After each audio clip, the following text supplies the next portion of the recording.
Hey, it's Rav, and I'm 5 weeks on T, and that's not the biggest news I have today. The biggest news is that I had my top surgery consultation. So for today's video, I'm gonna briefly go over my changes for the week, which isn't a lot, and then I'm gonna go over how my consultation went. So for week 5 on T, I didn't really notice that many changes, if at all. At best, or at worst, really. I've been starting to get some pimples, a few on my face, mostly mouth, cheek region, some on my shoulders, and then that was about it. Throat is less itchy, voice might be a little bit deeper, but I'm not super sure. My hips have definitely been way less itchy. My weight is on a little bit of a plateau, which is fine, I'll deal with it. I feel like I'm getting way less hot flashes, which is nice because being so warm isn't fun. So my appetite is still pretty chaotic, but it's a lot more manageable now than when I first started on tea, so I'm kind of happy about that. And finally, my mood is way better. It's still a little bit tricky to manage, but it's not as bad, and I'm glad for that. So for my top surgery consultation, it was pretty great. I was really nervous at first because I was worried about my PR status affecting potentially if I would be covered for the procedure or if I would even be able to have the procedure. Because I had recently gotten my application for permanent residence approved in November 2020, and it's now May 2021. So I haven't been a permanent resident for very long. My PR card was supposed to get to me in January, but it's lost in some other dimension in the mail. So I don't have my PR card, and therefore I don't have my care card, and so it's a whole thing for me to access healthcare. I was able to get a document that basically says that I have temporary coverage until I can get my PR card and my care card. And so I showed that to the receptionist window lady, and she went through it and it seemed to all check out, so anxiety cleared up a little bit. After filling out the medical forms and giving it to them, they told me to go into the office. I had my partner with me because I'm shy. So I changed into the gown thing. Felt a little weird about it. It's supposed to tie up at the front. They were just in gaps. It was this kind of situation, and I was but after a while I was yeah, whatever, it's fine. They're coming off anyway. And so when the surgeon came in, he sat down, we all sat down, and we went through some of the info on his website about the procedures and fine print detail stuff that I had kind of obsessively looked over already. So after going through the website, he asked to take a look at my anatomy or whatever, and so awkwardly untied the ribbon and showed stuff. And so after taking a look at my chest, he was able to tell me what procedure I would be a good candidate for, and it would be the double incision. Master Schwash is that. I'm not gonna try, it's the DI, double incision.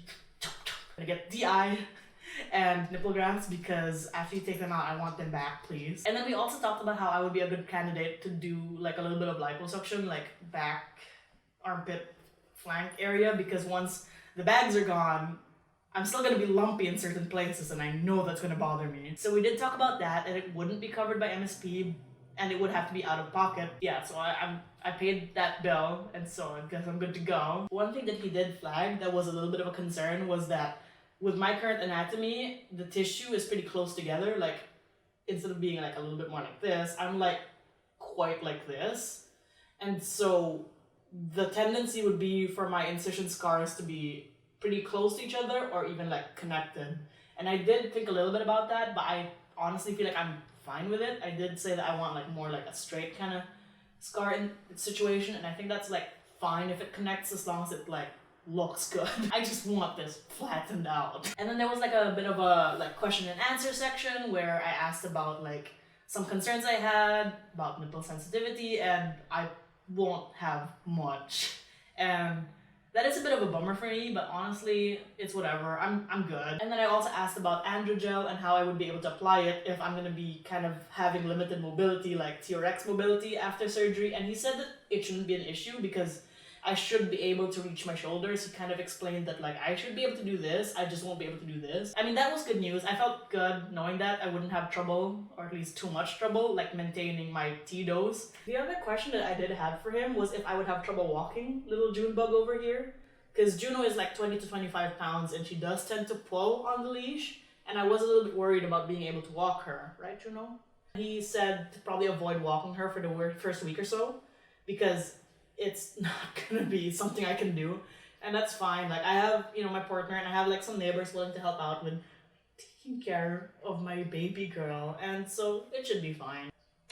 She's my biggest fan.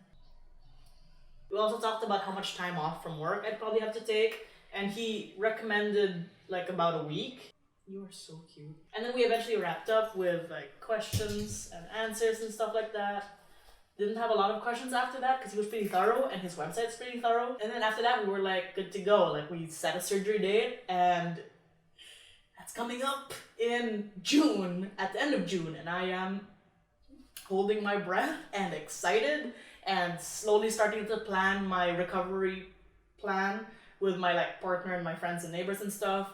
Starting to like get stuff together. I ordered my backup compression binder already.